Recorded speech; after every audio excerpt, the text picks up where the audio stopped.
नमस्कार दोस्तों, जब भी हम एजुकेशन की बात करते हैं तो हमारे सामने हमारी एक बहुत बड़ी हेरिटेज सामने आती है।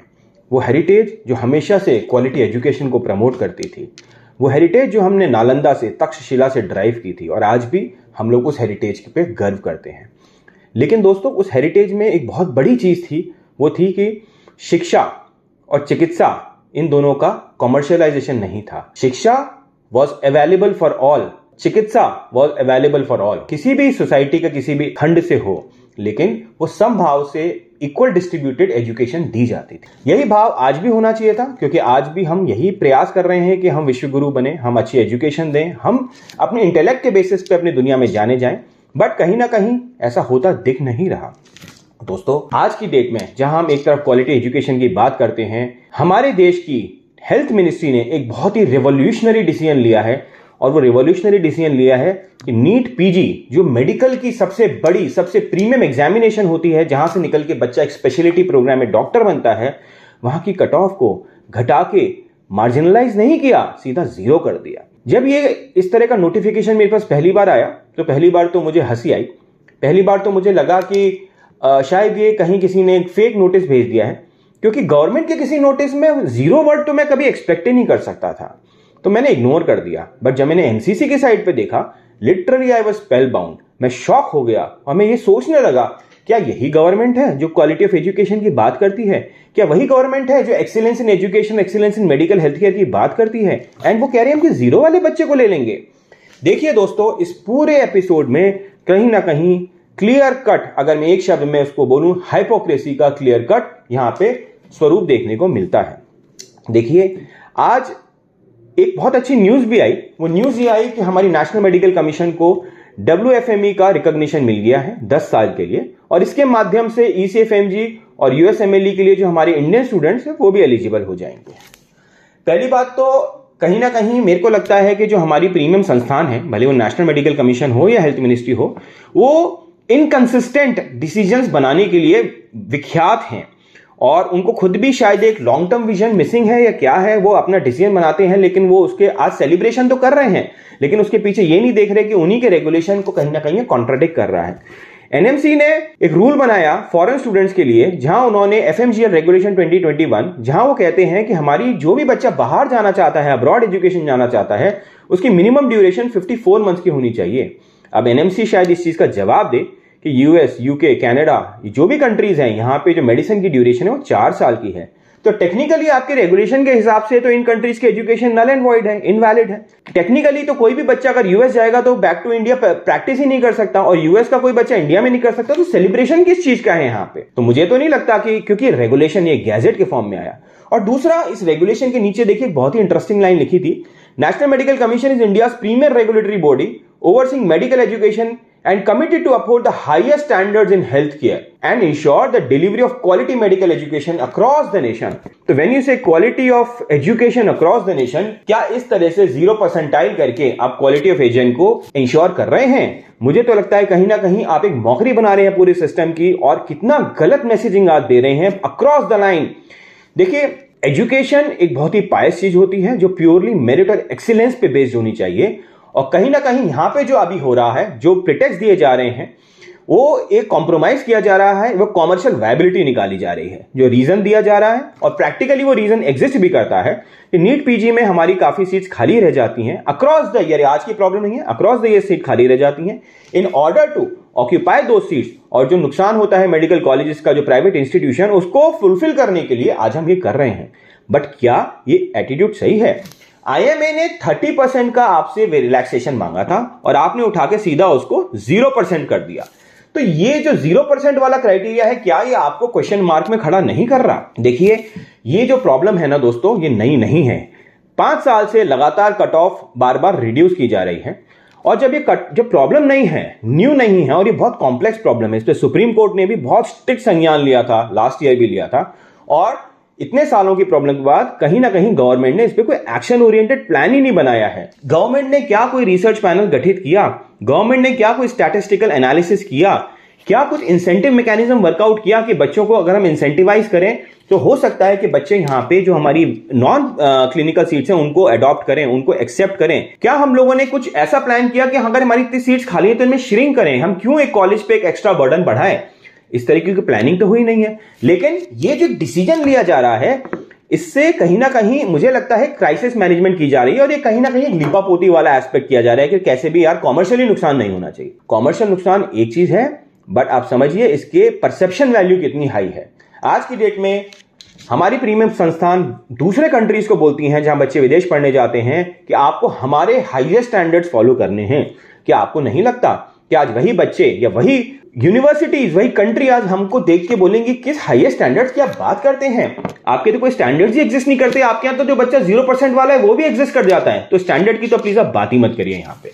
तो कहीं ना कहीं मुझे लगता है इस डिसीजन से फार फ्लेजेड हमारी एक मौकरी हो रही है पूरे सिस्टम में अक्रॉस द नेशन। और दोस्तों इसमें हमें ये समझना पड़ेगा कि यहाँ पे ये जो बच्चे हैं ना, हमने एक फ्री पास दे दिया उनको। आज की डेट में ऐसे भी बच्चे होंगे जो अपनी एमबीबीएस भी बड़ी मुश्किल से पास कर पाए होंगे, शायद वो डिजर्व ही नहीं कर पा रहे एक मेडिकल प्रोफेशन को जस्टिफाई करना, और आज आपने उनको फ्री फ्लो दे दिया कि आप जाइए और अपनी सीट्स को अडॉप्ट कर लीजिए। नॉन क्लिनिकल के साथ काफी क्लिनिकल सीट्स भी खाली हैं, ऐसा नहीं है कि सिर्फ नॉन क्लिनिकल सीट्स खाली हैं। तो क्या जो बच्चा कम परसेंटाइल वाला है से 10 परसेंटाइल वाला, 15 परसेंटाइल वाला, क्या वो पैसे देके नहीं खरीद सकता अपनी सीटें या अडॉप्ट नहीं कर सकता? आपने कहीं ना कहीं एक 80 परसेंटाइल वाला जो मेन स्ट्रीम की ब्रांच लेके बैठा था उसके साथ एक 10 परसेंटाइल वाले को बैठा के रख दिया। प्रॉब्लम यहां पे ये नहीं है कि आपको कट ऑफ कम करनी चाहिए, प्रॉब्लम यहां पे ये है कि आपको कॉलेजेस की फी रेगुलेट करनी चाहिए। पोस्ट ग्रेजुएट एजुकेशन में एमडीएमएस के अंदर एवरेज राजस्थान ले लीजिए, डीम्ड यूनिवर्सिटी लीजिए, कर्नाटका ले लीजिए, एवरेज फीस है that is lying from 80 lakh to 1 CR per year. जो ओवरऑल ट्यूशन फीस बच्चे को पड़ रही है, पैकेज पड़ रहा है, वो पड़ रहा है क्रम 2.5 करोड़ से लेकर 3 करोड़ के बीच में। क्या एक एवरेज बच्चे के लिए अफोर्डेबिलिटी एग्जिस्ट करती है? क्या वो इतना पैकेज अफोर्ड कर सकता है? नहीं कर सकता, इसीलिए वो फीस खाली है। और वो फीस खाली है दैट मीन्स जो बच्चा अफोर्ड कर सकता था, हायर एलिजिबिलिटी वाला, हाई इंटेलेक्ट वाला, उसको आपने डिनाई कर दिया। राइट टू एजुकेशन तो कहीं से एग्जिस्ट ही नहीं करी ना, और आज वही सीट एक नॉन पोटेंशियल का बच्चा है वो उठा ले रहा है।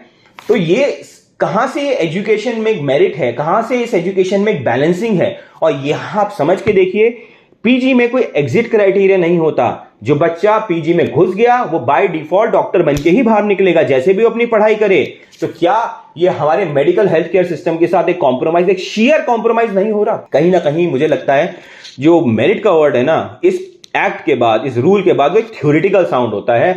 प्रैक्टिकलिटी तो हमेशा यही साउंड होती है कि इकोनॉमिक वायबिलिटी बननी चाहिए, राइट? और मुझे लगता है कंट्री के लिए, वेलफेयर स्टेट के लिए, it should be growth through intellect, growth through intelligence, rather than growth through sustainable viability, जो आज प्राइवेट मेडिकल कॉलेजेस के लिए आप कर रहे हैं। इसका क्लियर कट बेनिफिशियरी जो होने वाला है वो प्राइवेट मेडिकल कॉलेजेस होने वाले हैं। तो देखिए, ऑफ द रिकॉर्ड तो बहुत सारी चीजें होती हैं, हो रही हैं, और कहीं ना कहीं इसमें पूरा करप्शन बहुत बड़े स्केल पे आपने ओपन एंडेड प्रमोट कर दिया है।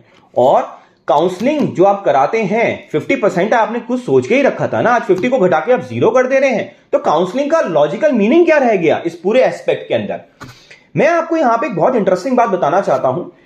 हाइपोक्रेसी की जब मैं बात करता हूं, ये वही गवर्नमेंट है जो last year Delhi high court में जुलाई 2022 में सेम पिटीशन कुछ बच्चों ने फाइल की थी कि प्लीज नीट पीजी की कट ऑफ डाउन कर दीजिए, क्योंकि हमारी सेम आर्ग्यूमेंट उल्टी साइड पे था। और गवर्नमेंट ने बोला था नहीं, ये हमारी एक्सीलेंस ऑफ मेडिकल एजुकेशन की बात है, यहां पे हम कट ऑफ डाउन कर देंगे। It is like playing with the future of our nation, health care of the nation. देखिए कोर्ट ने क्या जजमेंट दिया था गवर्नमेंट के इंटरवेरेंस के बाद। The court ruled that the lowering of standard of the medical education has a potential of weakening the havoc in the society. Words देखिए, it involves in the ambit of life and death and therefore it would be unconceivable for the court to interfere in the standard duly set by the governing authority, ये वही governing authority है, and dismiss the petition of the students। और सरकार ने बोला था कि ये जो सीटें खाली रह जाती हैं, लार्जली नॉन क्लिनिकल की सीटें खाली रह जाती हैं, एस्पिरेंट तो बहुत ज्यादा हैं, लेकिन हम अपनी मेडिकल एजुकेशन के साथ कॉम्प्रोमाइज नहीं करेंगे। अब आप बताइए, जब आपने लास्ट टाइम कोर्ट में ये अपना पर्पस रखा था, जब अपना पॉइंट ऑफ व्यू रखा था, आज आपका point of view 360 degree turn around कैसे हो गया? आज ऐसा क्या वैल्यू सिस्टम आपका जाग गया? कहीं ना कहीं देखिए, this is all about commercial viability.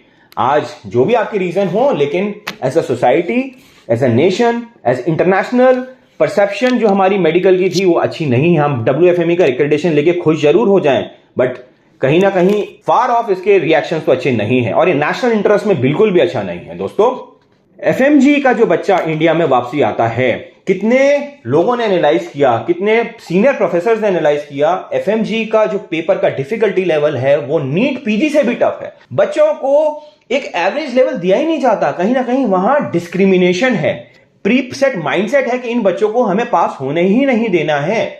और आज एक तरफ आप नीट PG 0 कर दे रहे हैं, तो क्या आप उन FMG के बच्चों के लिए लायबल नहीं है जिनको आप हर बार फेल कर रहे हैं? फिर तो आपको उनको भी अलाउ कर देना चाहिए, ओपन फॉर ऑल कर देना चाहिए। जस्टिफिकेशन कहां है? आप एक को खुश कर रहे हैं, लेकिन उन हजारों वॉइसेस को आप जस्टिफाई कैसे कर पाएंगे इस पूरे प्रोसेस के अंदर?